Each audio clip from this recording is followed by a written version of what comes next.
I discovered that they have known each other for 16 years. Kaya I was I was thinking their union today is very special because they journeyed from a love of friendship to a love of union in marriage.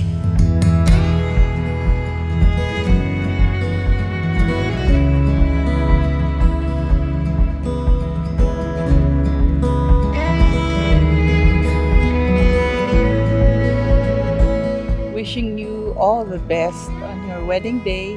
Come rain or shine, tuloy tayo. Hindi ko yung sasabihin magmahalan kayo, ipagpatuloy nyo lang dahil matagal na kayo nagmamahalan eh. At palaging mag-pray lang kay Lord dahil yun ang guide niyo sa inyo hinahanap.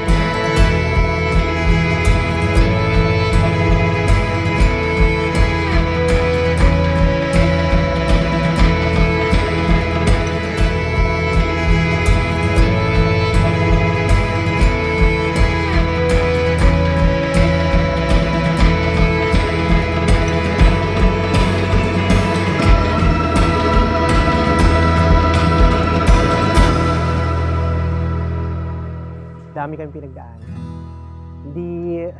Hindi kami abot ng ganito katagal kung hindi kami maraming pinagdaan.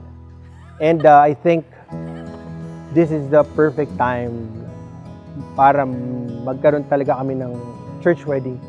Kasi sabi ko nga, siguro hinanda lang kami. Hinanda kami ng panahon, hinanda kami ni Lord, na para maging totally ready kami dalawa.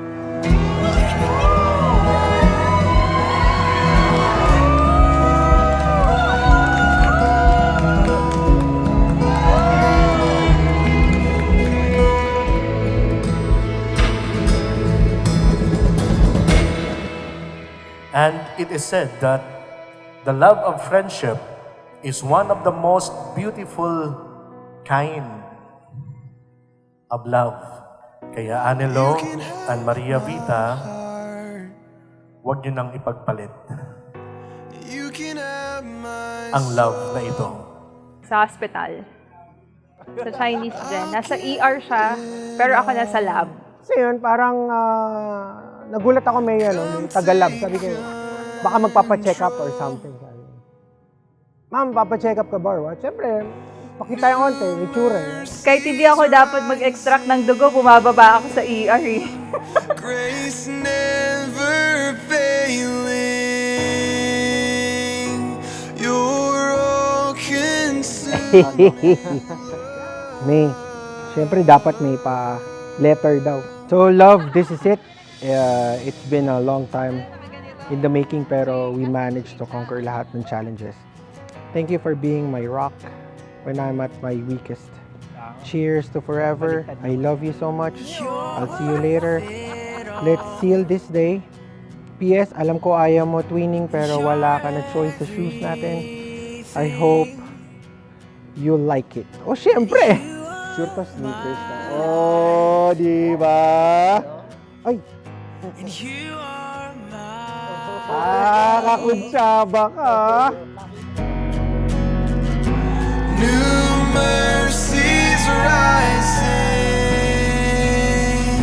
grace never failing, you're all consuming love. Hindi ako nag-waste ng time not to express my namahal ko sila. Sa inyo na. Oo. Itong anak ko si Anelo, talagang napakabait na sa magulang. Yeah, mahal ko yung family ko. Oo. Oo.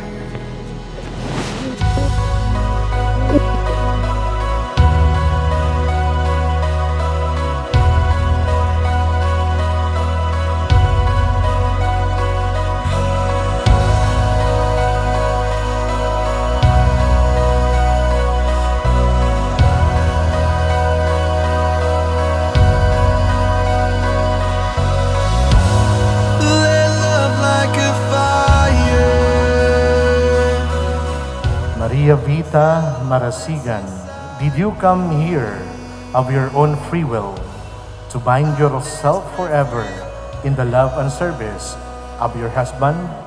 I do. Anilo Martin, did you come here of your own free will to bind yourself forever in the love and service of your wife? I do. The marriage of a man and woman is sacred. You are sacred. You are holy. Remain in that sacredness. Remain in that holiness that God has given you.